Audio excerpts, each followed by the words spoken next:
What's up, guys? Welcome back to the channel with me, Free Tip Scout, for another deadline day stream for game week 453, the weekend game week in Sorare, which starts in about 2 hours and 50 minutes. So, as per usual, we have a lot to do. Well, we usually have a lot to do on Friday. I think we do, but I also think that I'm pretty set with most of my lineup. So we probably don't have a huge amount to do on Suarez, in like we don't have loads of adjustments to make. But I do want to run through my teams and show you the strategy for this weekend and what we're going to be trying to do this weekend, because it's been a little bit tough the last few weeks to win something other than threshold. So I want to see if we can get back to winning card rewards. So yeah, we'll be going through that, and I'll also be running through my teams on Ultimate Champions. I have just quickly checked on Ultimate Champions, and we sold the player that we won. So we won a card as a free to play player last week, and we sold him, I think, for about $9. I haven't checked it, but I can see that my balance is updated. So I think what we might do as well, we might have a little gander on Ultimate Champions in a minute, to maybe try and find a new forward, because I don't really have a forward on Ultimate Champions. I don't really have like a playing forward. So yeah, we'll do a little bit there. But how's everybody doing? And hello to everyone as well, especially if this is your first time on the channel. A big hello to you. I can see we've got a couple of the usual suspects in here. So good to see some familiar faces like Mark Gork, Football Betting, David C, Nasty Flame as well. And of course, Jordan, not looking good. Lagonga might be out for the season, says Jordan. What's happened there then with Lagonga, man? Can you let us know? That isn't looking good though, because he's been amazing for Luton recently. So if he's out for the season, I think that's a big blow to Luton's chances to stay up. I also need to confess something to you guys. I need to confess something to you.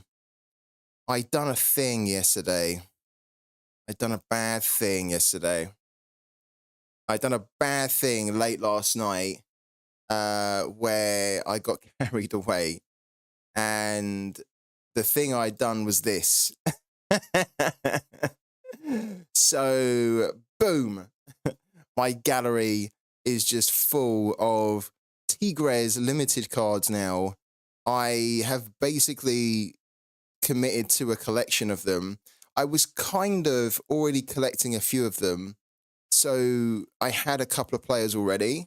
I had like Jesus Garza, I had Ibanez, and then I also had Fernando Gorian. And I was trying to be proactive, where I wasn't just focusing on this weekend, but I was looking ahead to the midweek, so game week 454. And I realized that I needed a goalkeeper. And so I started to, like, I needed a limited goalkeeper. So I started to look at what limited goalkeepers are playing in the midweek next week. And one of them that caught my eye was Guzman. And I don't really like that Guzman's kind of getting on now. He's quite old for a goalkeeper, but his scoring is great. And when I kind of caught, him in the search, I sort of was thinking to myself, well, if I got Guzman, he would stack up quite nicely with Garza, and I've also got a couple of other players already. So I bought Guzman, and then a little bit later on, I then was thinking to myself, right, do I just commit to the Tigres stack now? Because I have like 5 or 6, and I was looking at the collection bonus. I think they were only getting like 2% or something. And I thought, well, I could probably double that. And I don't think it would cost me a lot either to just basically get most of the collection. So that's what I'd done. I went out last night and I basically bought most of the Tigres collection. The only player that I didn't get, you can see here, we're currently 16th in the leaderboard as well. So out of nowhere, we've shot straight up. So I made a lot of purchases on the new card auctions. I made a lot of instant buys as well, so that we could get the first card owner bonus. So I basically got everybody apart from Javier Aquino. And Javier Aquino, we haven't been able to get because there's no cards for sale for him. So I'll just wait for an auction for him, and then I'll complete it. So yeah, that was me saying, yeah, I'm not going to be getting him any more limited cards, and I'm kind of done with it. And I just ended up committing to a Tigres limited stack, which I think will be quite good fun to follow over the next few months or so, until the new season cards are released. And then by the time the new season cards are released, we should then have the full 5%. So yeah, I'm actually kind of looking forward to it. It wasn't planned. This completely wasn't planned. As I said, I only had Jesus Garza, Gorian, and Nicholas Ibanez. They were like the only three that I actually owned before last night. And then yeah, I just once I got Guzman, I thought I might as well just commit surely now, no? And it's kind of funny because there's no way that I would have got all of these players, right? There's so many players here that are they're really old, that they some of them aren't even covered anymore. And so there's a lot of like dud players in here that I can't really do anything with. And there's no way that I would have bought them if it wasn't for the collection mechanic in the game. So props to Sorare for this type of feature in the game, because they effectively made me buy and dip into my pocket a lot more for cards that I didn't really want. So that's quite smart. That's what the I guess the collection is there for, right? So they can sell more cards, and then we get a benefit from it too. So there you go. We're going to be running Tigres stacks, I think, a little bit more, and I'll be showing you the Tigres team shortly. I want to say a big thank you as well. I did hear it, but I wasn't able to get around to it. I want to say a big thank you to Sorare X as well for the Prime Man and the 9 months of support. Thank you so much, Sorare Lex, and welcome back in. Jordan with a cocaine question mark. No, I didn't do that bad a thing. Hello to David C. Not sure everyone can get it, but I got a free 72-hour membership on Sorare Data last night, so might want to check it out. Yeah, you can get it. Yeah, everybody can get it. Thanks for letting everyone know. Also, Graham, thank you so much for about Zampedri. Yeah, I also spotted that last night, and we've already made some changes there. So yeah, I'm going to be showing you the teams in a minute. One thing I want to just quickly mention. This is actually really surprising to me. I recently got contacted by a sub who responded back to a message that I sent them back in January. So a little bit of a delay, but they responded back to a message that I sent them on Twitch to say, congratulations, you've won a card on the channel. You know, like, because when we do the giveaways, of course, from the giveaway time, I contact the winners, right?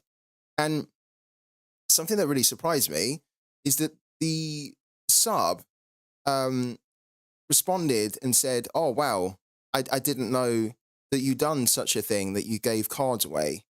And it really surprised me because, like, this has been one of the, I would say, probably the big things that we've done over the last year and a half or so, since we've been streaming, is that like we give so many cards away, and it's a giveaway that I don't trigger. You guys trigger it, so you use what's called the Free Tip Scout Fund coupons, which is a feature on the channel where every time you're on the streams, you're earning them, and then if you earn a certain amount, you can then cash them in to trigger a giveaway, and then we just give away a bunch of cards. And it really surprised me that we had a sub on the channel that had no idea that we give away cards. So I just wanted to remind everyone, especially the guys that are new on the channel, is that we not only do a lot of content that can help you find better players and find better ways to play Sorare. this is also a place where you get to talk to other like-minded managers too, and share tips and advice, and just have a bit of banter as well, good fun.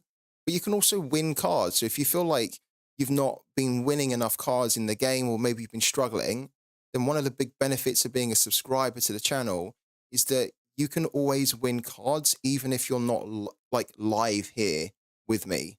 So you can always win cards, even if you can't make the live stream. I'll always contact you if you're a subscriber to the channel, and I will tell you when you win cards. And we've given away, it's no exaggeration, we've given away hundreds and hundreds of cards on the channel since I started streaming. So yeah, it completely shocked me that a sub didn't realize that we give cards out. And I just wanted to let everyone know that, yeah, we do. We do streams where we've given away 40, 50 cards. We've given away 5, 6 cards. We do random giveaways. We give away so many cards on this channel. So if you are a sub on the channel, I just wanted to remind you all that that is one of the big benefits. You can get to win cards. If you're not a sub to the channel and you want to subscribe because you want to have a chance of also winning cards, but also maybe you just want to support the channel, then you can do so for free using the link in the top of the chat if you have an Amazon Prime account. So just a quick reminder to everyone, and thank you Twitch Gaming for for dropping the link as well. He must have been in a cave for the last 12 months. Probably. I was so shocked by that. And it made me start to worry. It made me think, do people not realize what we're doing here? Like, like we give, are we just giving cards away? And like the whole community just does not realize that, this is a great place to be. So I just wanted to let everyone know again so that it's super clear. Hey, free tip.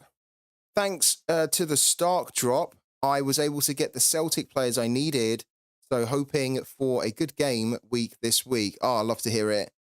I mean, this is probably one of the reasons as well why I've got the new collection now. Is I think if I hadn't have got the Stark tokens, then I probably wouldn't have done that. But given it was like a fresh influx of money and it was free as well, it just kind of felt like, well, I can spend it if I wanted to.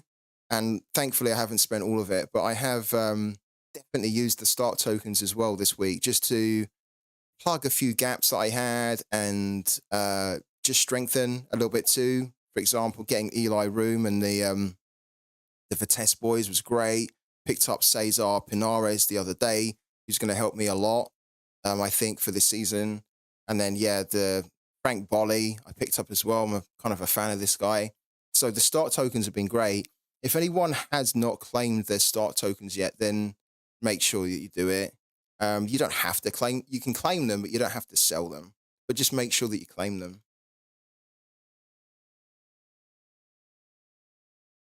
It's crazy because usually when someone gives away stuff for free, the reason why a lot came back, but then he is here for content then, which is cool. To be honest, yeah, it is quite nice. I mean, it was a pleasant surprise, that I kind of had a sub saying, "Oh wow, I didn't realize this was an extra benefit." Like they were just happy, just supporting the channel. It's brilliant. Not doing as many as you use. Price rise to 15,000 as well. Plus show me the money. Yeah, the show me the money. So that's the thing. It's not just that we give away the cards, but the show me the money is, arguably probably the most sexiest or the biggest benefit that we do, where I buy you a card live on the stream up to £10, and that's available for everyone. You don't even need to be a sub for that. So yeah, I think I just want to try and spread the word a bit more, and please do spread the word for me as well if you can, guys, because I feel like some of these things that we do are maybe just going a little bit under the radar. And I think if more people knew about them, we could even just get bigger numbers in here as well. And that'd be great. That'd be really good. So anyways, enough about that. Before I show you the lineups, there's one thing I want to do over on Ultimate Champions. You can see that